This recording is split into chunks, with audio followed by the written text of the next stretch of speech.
মারধরের অভিযোগে বাবা-মায়ের বিরুদ্ধে ইংলিশ মিডিয়াম পড়া এক মেয়ে মামলা করেছেন। প্রশ্ন হলো, বাবা-মা সন্তানকে কতটুকু শাসন করতে পারবেন? শাসনের সীমা কতটুকু?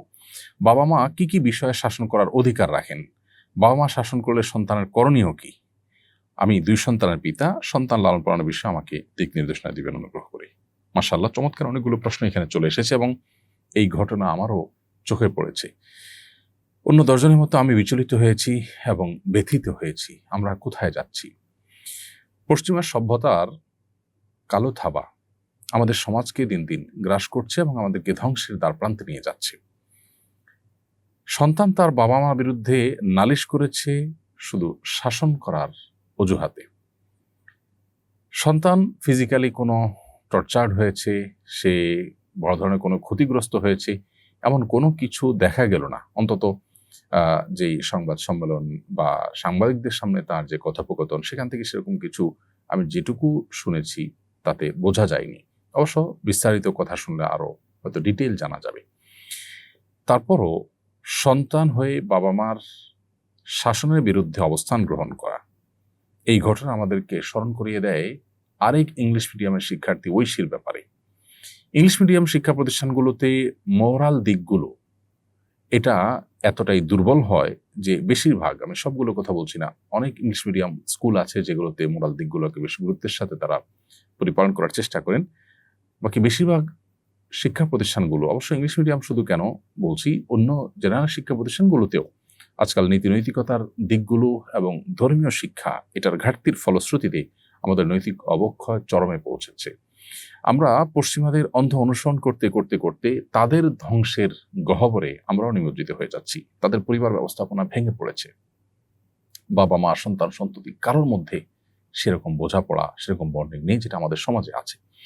অতএব আমরা তাদের অনুকরণের এই পথ যদি পরিহার না করি, আমরা যদি আমাদের নিজস্ব কৃষ্টি, আমাদের নিজস্ব কালচার আছে এবং আমাদের কৃষ্টি কালচার, এটাই আমাদের স্বকীয়তা, এটাই আমাদের আত্মপরিচয়ের জায়গা, সেটাকে যদি আমরা ধারণ না করে তাদের মধ্যে হারিয়ে যাই, তাহলে সেক্ষেত্রে আমাদের ধ্বংস অনিবার্য হবে এবং তারা যেভাবে শেষ হয়ে গেছে, তাদের পরিবার ব্যবস্থা যেভাবে শেষ হয়ে গেছে, আমরা সেভাবে শেষ হয়ে যাব। এই জায়গাটাতে আমাদের বিশেষভাবে অ্যাড্রেস করা দরকার বলে আমি মনে করি। এই ঘটনা আমাদের সেই বিষয়টাকে আবারও স্মরণ করিয়ে দেয়। কিন্তু পাশাপাশি এও বলতে চাই, বাবা মা শাসন করার অধিকার রাখেন এর মানে এই নয় যে তারা যে কোনো রকমের শাসনের নামে টর্চার করতে পারবেন বা টর্চার করতে পারবেন, অত্যাচার করতে পারবেন সন্তানকে, এমন কোনো কথা নেই। বরং অপরাধ করলে বা সন্তান ভুল পথে গেছে মনে হলে বাবা মা তাদেরকে নাসিহা করবেন, উপদেশ দিবেন, বোঝাবেন, কাউন্সেলিং করবেন। একটা পর্যায়ে তাদেরকে শাসন করার প্রয়োজন হলে সে শাসন করবার অধিকার রাখেন বাবা মা। শুধু অধিকার নয়, বরং সেটি তাদের উপর কর্তব্য সন্তানকে শাসন করা। অপরাধ ভেদে শাসনের মাত্রা কম বেশি হবে।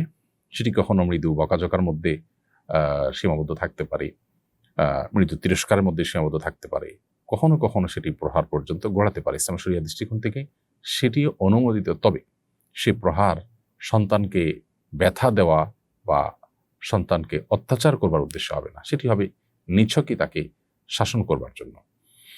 এই প্রহারের ক্ষেত্রে শরিয়ার আবার বেশ কিছু নীতিমালা আছে। এর মধ্যে থেকে একটা হলো, শাসন হতে হবে, যে কোনো প্রহার হোক, যে কোনো শাসন হোক, সেটা হতে হবে সন্তানের কল্যাণের উদ্দেশ্যে।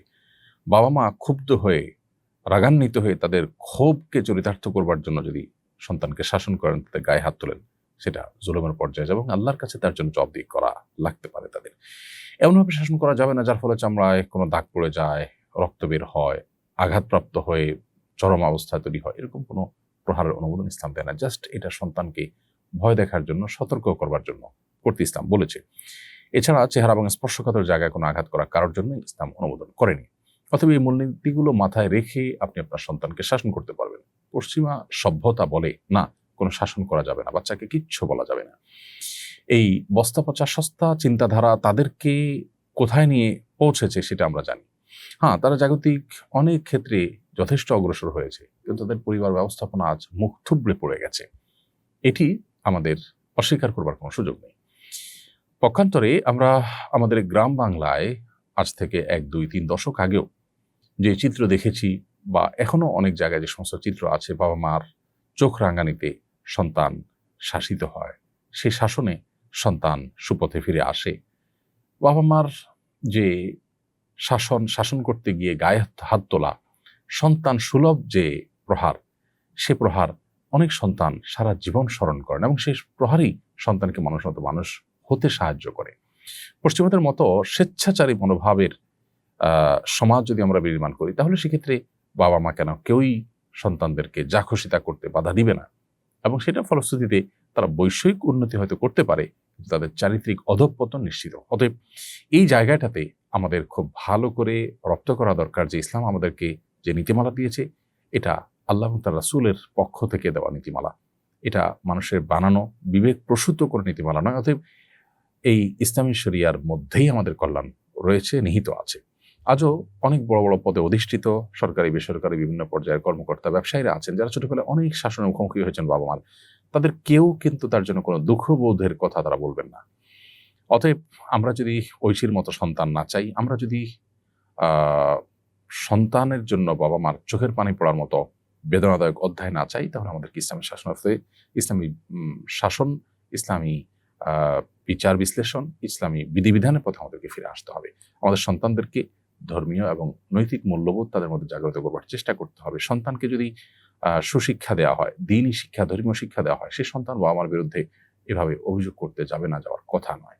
তবে খোলাসা কথা হলো, বাবা মাও শাসন করতে গিয়ে সীমা ছাড়িয়ে চলে যাবেন না। এমনকি বকাঝকা করতে গিয়েও সন্তানের মানসিকতা, সেটাকে লক্ষ্য রাখা, তার কোনো টর্চার হচ্ছে কিনা, সে কতটা নিতে পারবে, সব সন্তান একরকম হয় না, ভেঙে পড়বে কিনা, এই বিষয়গুলো মাথা রাখা দরকার। অতএব বাস্তবতা বিবেচনা না করে বাবা মা শাসনের নাম করে যদি এমন কিছু করেন যা সন্তানকে ক্ষতিগ্রস্ত করে, তাহলে সেটা অবশ্যই নাজায়েজ হবে, অনুচিত হবে।